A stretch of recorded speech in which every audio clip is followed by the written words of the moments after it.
One of the toughest parts to grasp about all of this is how so many people may have heard the rumors about this or may have been aware of what Jerry Sandusky was doing, but did nothing for years.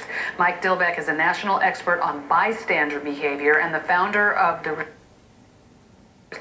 Why does this happen? Why is it that people can hear things, maybe even see things, and do nothing? Well, this Penn State situation certainly has brought this phenomenon to the forefront. And it's been around as long as there's been human beings. We just, for a long time, we didn't have a language to put to it. And now we're starting to look at it. So there is an opportunity in this Penn State situation. I always like to look for opportunities and everything. Sure. I'm not condoning or accepting or, it's disgusting what's happened. However, there is an opportunity for us all to look and say, why is it that there's things in our life that we see, or we even hear somebody makes an inappropriate comment, where we have an urge, I call it the urge to do something, to say something in that moment, yet we don't. Well, why though? Why don't people do it? We have a thought.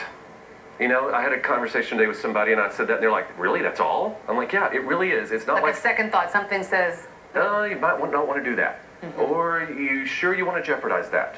It really is this experience like an alien comes down and takes us over, like we can't talk, we can't sit, like we're frozen. But it really all comes from a thought. Like you see something, you have that urge, you want to do something or say something, you have a second thought, might want to wait on that.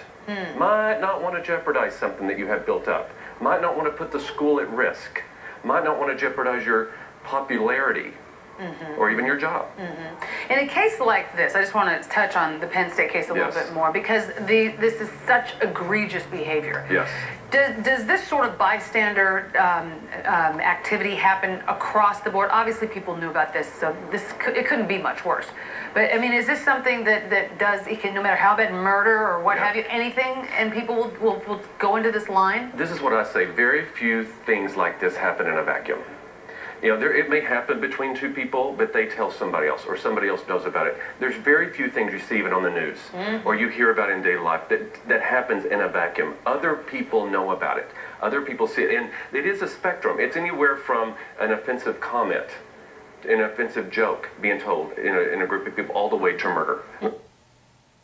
Of behaviors, but it happens everywhere, and there's many times, like Penn State, lots of layers to it. And when it has happened, does that only sort of feed into it and make other people think, well, they didn't say, or somebody else will say, or maybe I shouldn't say? One of the key barriers, what we call the intervention, is you look around and you see if someone else is doing something or disagreeing with something. You have a thought, you have an urge, but you want to get validation, and then you look around and say, wow, I'm clearly the only one that feels this way. So therefore, in that moment, it's devolves down into, well, this is just the way life it is. Is this why bullying has become such a problem? Completely, yeah. I mean, like, bullying's another one that doesn't happen in a vacuum. So how do we stop this? What do you do? What can you do to make people think differently? I give people 3 simple tools, and I think they're simple, but they're not easy. All right? This is a very simple concept. It makes a lot of logical sense, but in real life, it's not easy. It wasn't easy for Coach, McCreary to go in there and do what he did or not do what he didn't do. I say identify the problem as a problem. If it is indeed a problem, you got to first identify a problem. Then you go beyond any thought or barrier that's going to stop you from doing what you have the urge to do. Recognize the thought in that moment. Go beyond it and simply take an action. No matter what size of an action. I always tell this to people I speak to. If you think something's not big enough, you might want to come from the perspective of the victim. What would they want you to do? And then take that action. That's some good advice. Those are good things to think about, because obviously bullying has become a huge issue, particularly with cyberbullying. That's a whole other story. Completely. And when we see a case like this, you've got to think of the victim, and too many people were clearly thinking of the university. Yeah, those victims needed heroes. Yeah, thanks so much. Appreciate it. This is a very important topic. Thank you for having me. Thank you, yeah.